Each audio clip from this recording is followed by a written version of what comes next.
હાલો મિત્રો, જય શ્રી કૃષ્ણ. કેમ છે? રાધે રાધે.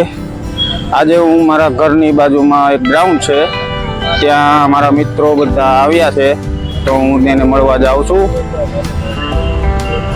ચાલો હું તમને મારા બધા મિત્રોને બતાવું કે કોણ કોણ છે બધા.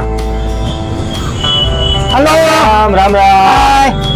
કેમ છો? હવે એક અમારા મિત્રો ગામડેથી આવ્યા છે, તો એની મુલાકાત લઈ. કોણ છે એ તમે જોઈજો. તો આ અમારા ચલાલાના માફિયા નિલેશ, એનું નામ છે ચલાલાના માફિયા. કેમ છો મિત્ર? જય શ્રી કૃષ્ણ, જય માતાજી. આજે હું સુરત ની અંદર આવ્યો છું. મારો પહેલો દિવસ છે. રાત્રે હું ગામડે જતો રહેવાનો હતો, તો અહીંયા મને ટાઈમ નહોતો જતો, એટલા માટે મેં મારા મિત્રોને કીધું કે ચાલો મારે થોડુંક ફરવું છે સુરત ની અંદર, તો એ અહીંયા મને ફરવા માટે લાવ્યા છે.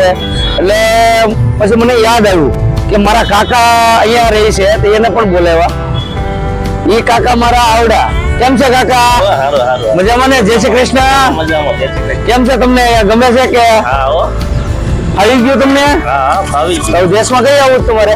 દિવાળી પાકું આવો આવો દિવાળી આવો. તમારે વિના ગમતું નથી અમને. ફટાકડા ફોડવા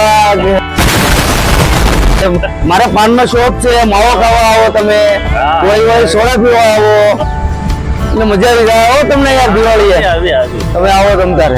નિલેશભાઈ માફિયા ચલાલાના ડો. कैसा लगा मेरा मजाक?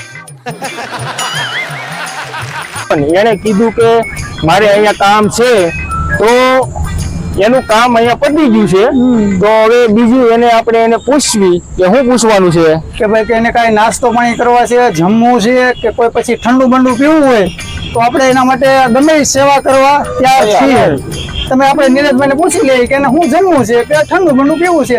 ચાલો આપણે નિલેશભાઈને પૂછીએ. ચાલો હાલો બોલો નિલેશભાઈ માફિયા. તમારા માટે અમે સેવા કરવા તૈયાર છીએ. તમારે જમવું હોય, નાસ્તા પાણી કરવા હોય, અથવા તમારે કોઈ ઠંડુ પીવું હોય તો તમે કહી શકો છો. આજુબાજુમાં જો દુકાન અત્યારે ગરમીનો માહોલ છે અને જમવું કે નાસ્તો કોઈ વસ્તુ કરવી નથી.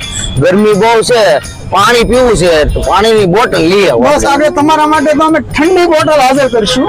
અને ક્રિકેટ રમવું હોય ના, ક્રિકેટ તો નહીં રમવું. ક્રિકેટ ગ્રાઉન્ડ ચાલુ જ છે અહીંયા. ક્રિકેટ રમવું હોય તો રમી શકાય.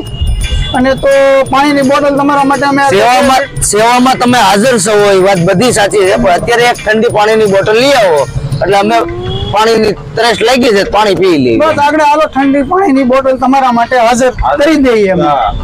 વિજયભાઈ મારી આટલું પાણી લેવા ગયા છે. મને પાણીની તરસ બહુ લાગી હતી. ત્યાં હું તમને મારા દુકાન, મારા ગામ વિશે થોડુંક કહેવા માંગુ છું. તો મારે અમરેલી જિલ્લાનું ચલાલા ગામ છે, ત્યાં મારે પાનનો શોપ છે. મુરલીધર પાન મારો શોપ છે. ત્યાં હાવ સૌને કહેવામાં આવે કે ભાઈ ત્યાં ગોળીવાળી સોડા મળે છે, અને બધા મિત્રોને ત્યાં તમારે સોડા પીવા આવવાનું છે. આ મારી ડિટેલ છે. અને વિજયભાઈ પાણીની બોટલ લઈને આવી ગયા છે. એટલે આ પાણીની બોટલ મને તરસ બહુ લાગી હતી, એટલા માટે હું પાણીની બોટલ પીવું છું. અને બહુ ઠંડી છે.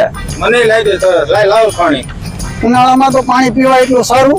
તમે પીજો અને બીજાને પાજો અને પાણીના પરબ બંધાવજો, એટલે બીજાને પાણી મળી રહે, કોઈ તરસું ન રહે. સમયના હિસાબે અમારે વિડીયો થોડોક નાનો બનાવ્યો છે, એટલા માટે અમે સમય નહોતો અમારી પાસે. તો અમારા નિલેશભાઈ તમને ગમ્યા હોય તો તમે એને લાઈક, શેર ઓર સબસ્ક્રાઇબ કરજો. અને હા મિત્રો, તમે ચલાલા જાઓ એટલે એની ગોળી વાળી સોડા એક વાર જરૂર ને જરૂર પીજો. અને જો નિલેશભાઈ તમારે, અને જો મારો વિડીયો તમને ગમ્યો હોય તો લાઈક કરજો, શેર કરજો અને સબસ્ક્રાઇબ કરજો. જરૂર કરજો. ખાસ કરીને લગે હોય સોડા પીજો.